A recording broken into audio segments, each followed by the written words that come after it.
Hello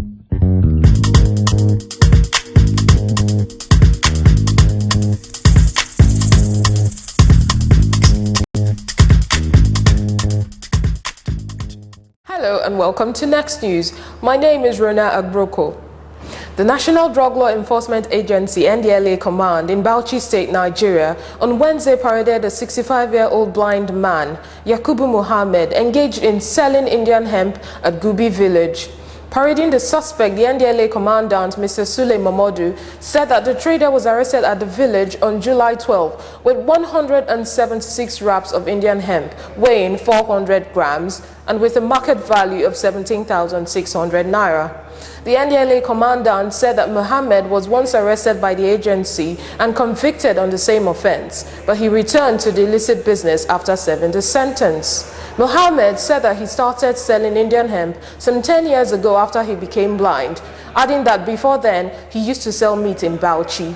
He claimed to have been introduced to the illicit drug by some soldiers. And still in Bauchi State, Nigeria, health workers on Wednesday embarked on an indefinite strike in protest against alleged compulsory retirement of 6 of their colleagues by the state government.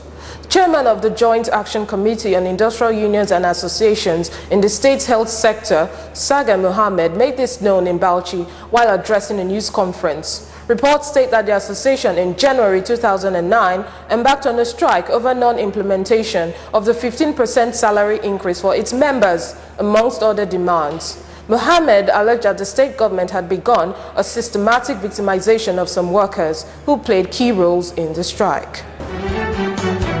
Nigeria's Inspector General of Police, Michael Kiru, has urged militants in the Niger Delta area to embrace the amnesty offer of the federal government within the stipulated time. Okiru gave the advice in Port Harcourt on Wednesday while speaking with newsmen shortly after a meeting with some repentant militants. He said fears being expressed over the government's sincerity on the amnesty were misguided, noting that the militants initially doubted government's sincerity towards implementing the amnesty program.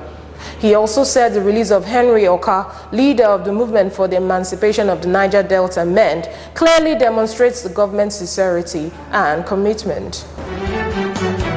And Governor Babatunde Fashola of Lagos State on Wednesday assured residents in the state of the government's readiness to protect their lives and property.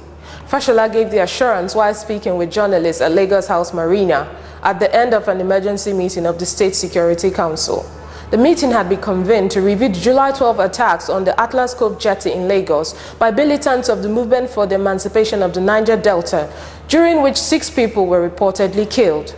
Fashola, who expressed his condolence to the families of the deceased, described the attack as unfortunate. The governor also gave assurance that security agencies had taken decisive steps to forestall such an attack. And on to sports. The Technical Committee of the Nigeria Football Federation, NFF, said in Abuja on Wednesday that it was adamant on the Super Eagles not playing any international friendly match next month. Taiwo Gunjobi, the committee chairman, said it will not be in the interest of the players to be hurrying back to answer the national call for an international friendly when their clubs needed them the most. The NFF Technical Committee chairman said the situation needed the NFF to consider the interests of the players too in taking decisions on the team. Mr. John Nwokocha, the Abia State Commissioner for Information, Culture and Tourism, has said the administration will hold a cultural carnival to showcase the cultural heritage of the people in the state. Mr. Nwokocha said in Umuahia, Nigeria on Thursday that he would take advantage of the foundation laid by organizers of the Ugu Abia Festival. The commissioner also said he would ensure that the state taps its tourism potentials because the sector is one of the major foreign exchange earners in the world. Thank you for staying with Next News. For details on these and other stories, please log on to www.234next.com.